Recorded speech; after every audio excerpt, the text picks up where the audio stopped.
आज की ये मीडिया ब्रीफिंग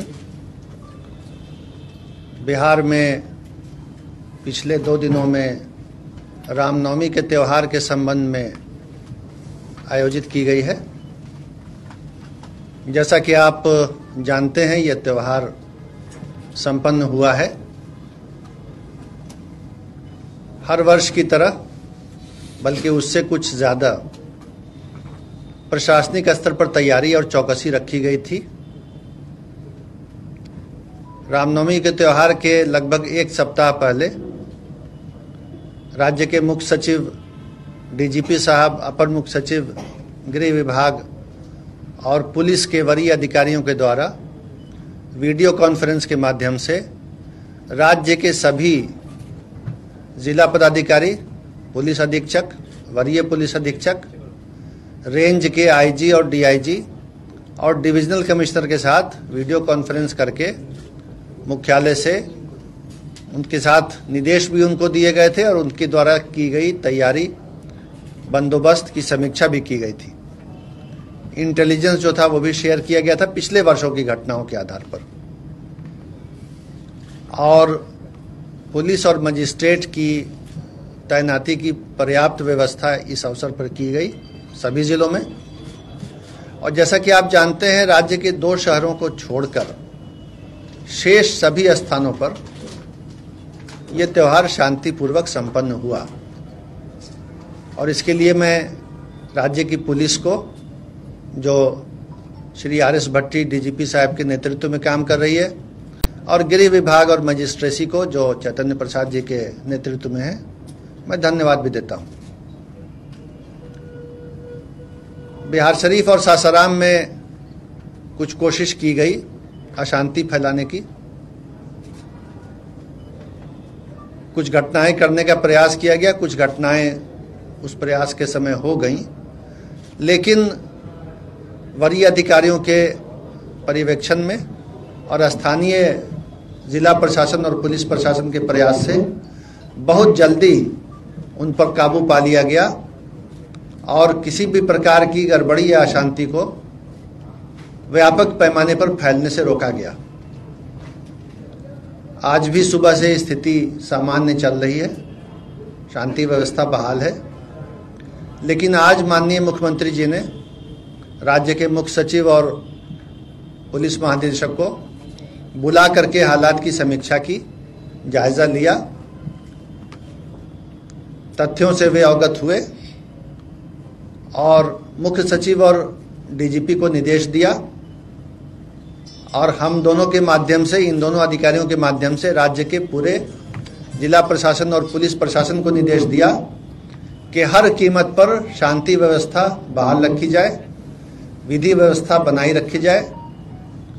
जो दोषी हैं अभी तक गड़बड़ी करने वाले, उनकी पहचान की जाए और पहचान करने के बाद उनके विरुद्ध कानूनी कार्रवाई करते हुए उनको सजा दिलाई जाए।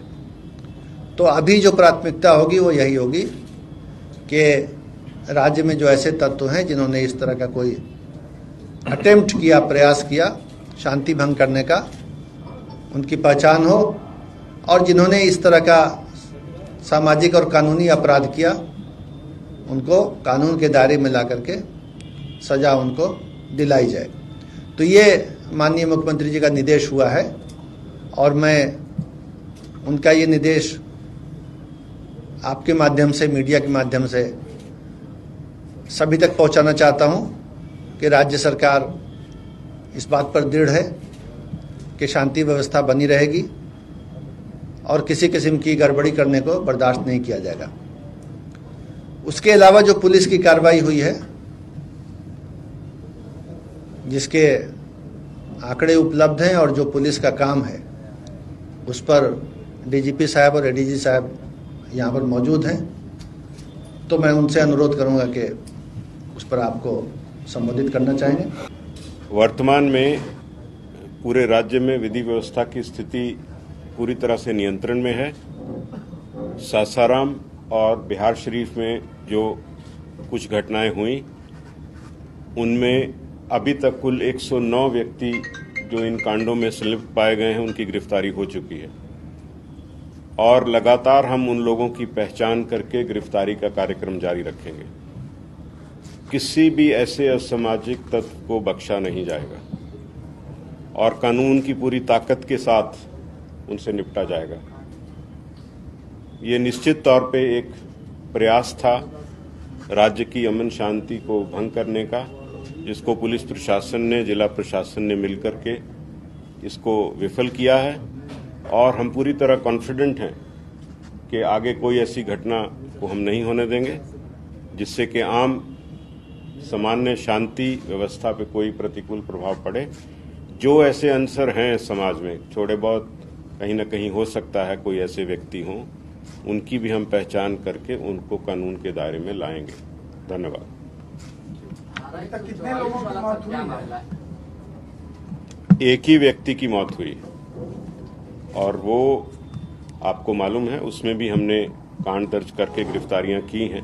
और बाकी कुछ नई बात इसमें यह है कि जो सासाराम में कुछ लोग बम से जख्मी थे, कल रात में ही हमने यहां से एफएसएल की टीम और डॉग स्क्वाड को भेज करके सुबह 5 बजे हमारी एफएसएल की टीम पहुंच गई थी और उसने जांच करके जो वहां पे अंश मिला था एक्सप्लोसिव सब्सटेंस का, उससे हमने ये साबित कर लिया कि वो किसी तरह का किसी के ऊपर हमला नहीं था। वो व्यक्ति स्वयं ही या तो बम बना रहे थे या उसको हैंडल कर रहे थे। तो वो व्यक्ति जो जख्मी हैं वो अपराधी की कैटेगरी में आए हैं, उनको हमने गिरफ्तार कर लिया, उनका इलाज चल रहा है। जब वो बेहतर हो जाएंगे, हॉस्पिटल से छूटेंगे तो वो जेल जाएंगे। कितने लोग हैं सर उसमें? 6 है ना, 6 व्यक्ति हैं उसमें। सर, सासाराम में आधिकारिक तौर पे धारा 144 लगी थी कि नहीं, क्योंकि इस पे भी काफी ज्यादा चर्चा हुआ। स्थानीय प्रश्न आप स्थानीय प्रशासन से पूछे, हम लोग आपको कुल ओवरऑल व्यू दे रहे हैं और आश्वस्त कर रहे हैं आम जन को आपके माध्यम से कि पूरी तरह स्थिति नियंत्रण में। वीडियो कल जारी किया जिसमें शांति बहाल की बात की, उसके बाद ही ब्लास्ट हो गया। वो अनकनेक्टेड इश्यू है, उनसे उसका कोई ताल्लुक नहीं है। वो तो अपराधी थे, या उसको बना रहे थे या हैंडल कर रहे थे, उसमें वो घटना हुआ और बिल्कुल अलग स्थान पे हुआ। जहां वो झोंपड़ी में बना रहे थे उसकी भी हमने पहचान कर ली, वहां से भी कुछ अंश मिला, एफएसएल टीम ने जब्त करके मिला भी लिया उसको। जो घटनाएं हुई इसके बारे में कोई इनपुट नहीं थी पहले से कि ऐसा होने वाला है? देखिए, हर चीज की इनपुट होना एक पहलू है। जैसे मुख्य सचिव महोदय ने कहा, 1832 जुलूस पूरे राज्य में चल रहे थे रामनवमी के अवसर पर, और ये 2 स्थानों को छोड़ करके बाकी सारे सफल रूप से संपन्न हुए हैं। तो निश्चित ही जो इनपुट थी, जो उसके आधार पे प्लानिंग थी, फोर्स डिप्लॉयमेंट थी, वो सही रूप से की गई। कई बार कुछ मौके पे कुछ ऐसा होता है तो उसके आधार पर, वो भी प्रयास था, बहुत तुरंत प्रशासन ने कार्रवाई की है और उसको नियंत्रित किया। सर, नालंदा मुख्यमंत्री का गृह जिला है, इसके बावजूद भी वहाँ पे पुलिस के सामने में देखा गया कि पथराव होते हुए, हिंसा होते हुए। आप मोटी बात आपको बता दिया। कमी है क्या सर? मुख्यमंत्री जी ने कहा था कि नेचुरल इंसिडेंट नहीं है, जो भी हुआ है, तो क्या आप लोग के पास कोई ऐसा इनपुट आया है कि इसके पीछे एक साजिश, उन्होंने इशारा किया कि साजिश किसी ने रचा है? कांडों में बिल्कुल निष्पक्ष और ठोस अनुसंधान होगा।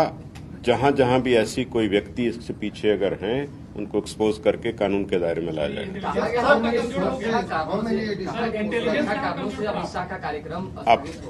Sir, how many additional forces have been deployed for these, festivities and all this? And second thing, sir, is there any additional paramilitary forces which were asked by?